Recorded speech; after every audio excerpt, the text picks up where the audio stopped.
محرم الحرام کے حوالے سے جو خاص عبادت ہے وہ کیا ہے؟ روزے کی. اس کی کیا فضیلت ہے آپ کو معلوم ہے؟ عن ابی ہریرہ رضی اللہ عنہ قال قال رسول اللہ صلی اللہ علیہ وسلم افضل الصیام بعد رمضان شہر اللہ المحرم وافضل الصلاة بعد الفریضة صلاة اللیل. حضرت ابو ہریرہ سے روایت ہے کہ رسول اللہ صلی اللہ علیہ وسلم نے فرمایا رمضان کے بعد افضل روزے شہر اللہ المحرم کے ہیں، اور فرض نماز کے بعد افضل نماز رات کی نماز ہے. یعنی جس طرح فرض نمازوں کے بعد سب سے افضل نماز تہجد کی نماز ہے، اسی طرح رمضان کے بعد افضل ترین روزہ محرم کا روزہ ہے.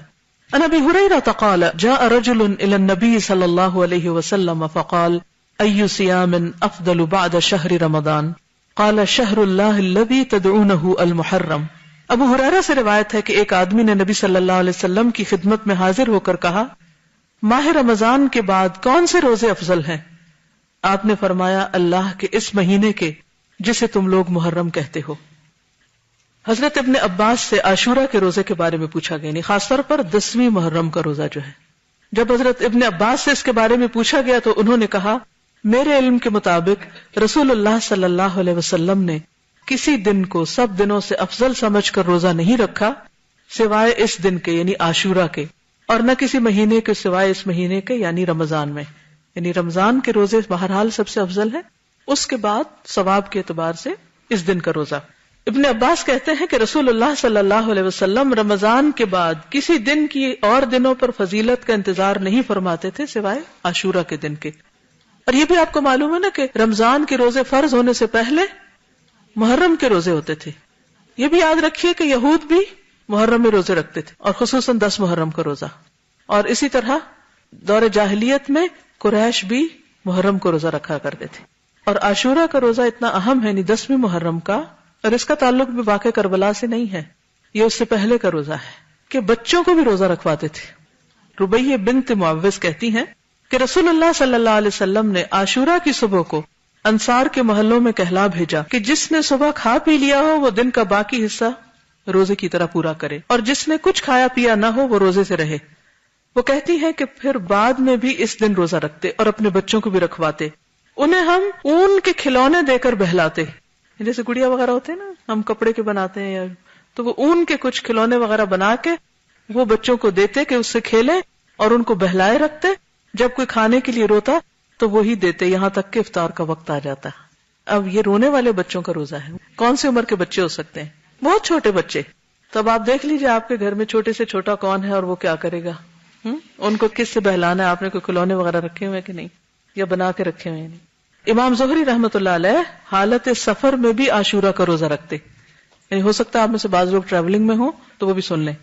ان سے کہا گیا کہ آپ رمضان میں سفر کرتے ہیں تو روزہ نہیں رکھتے، تو انہوں نے کہا بے شک اللہ تعالیٰ رمضان کے بارے میں فرماتے ہیں کہ اس کی گنتی دوسرے دنوں کی گنتی سے پوری کر لو، جبکہ عاشورہ کے بارے میں ایسا نہیں فرمایا کہ یہ روزہ تم کسی اور دن رکھ سکتے ہو، اس لیے اس دن رکھتا ہوں.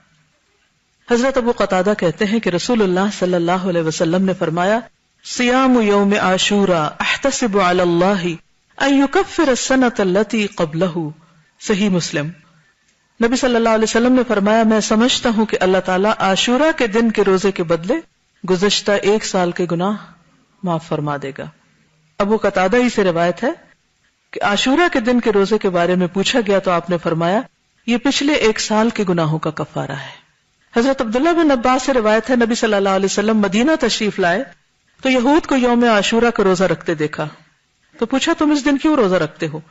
انہوں نے جواب دیا یہ عظمت والا دن ہے، اس دن اللہ تعالیٰ نے حضرت موسیٰ اور ان کی قوم کو نجات دی تھی اور فرعون اور اس کی قوم کو غرق کر دیا، تو حضرت موسیٰ نے بطور شکر اس دن کا روزہ رکھا، تو اس لیے ہم بھی یہ روزہ رکھتے ہیں. تو آپ نے فرمایا موسیٰ علیہ السلام سے تمہاری نسبت ہم زیادہ قریب ہیں، یعنی ہم زیادہ ان کو فالو کرتے ہیں، اس لیے نبی صلی اللہ علیہ وسلم نے خود بھی روزہ رکھا اور صحابہ کرام کو بھی روزے کا حکم دیا. لیکن یہود کی مشابہت سے بچنے کے لیے آپ نے 10 کے ساتھ 9 محرم کے روزے کو ملانے کی خواہش کا اظہار کیا. حضرت عبداللہ بن عباس سے روایت ہے کہ رسول اللہ صلی اللہ علیہ وسلم نے عاشورہ کا روزہ رکھا اور لوگوں کو بھی اس کے رکھنے کا حکم دیا.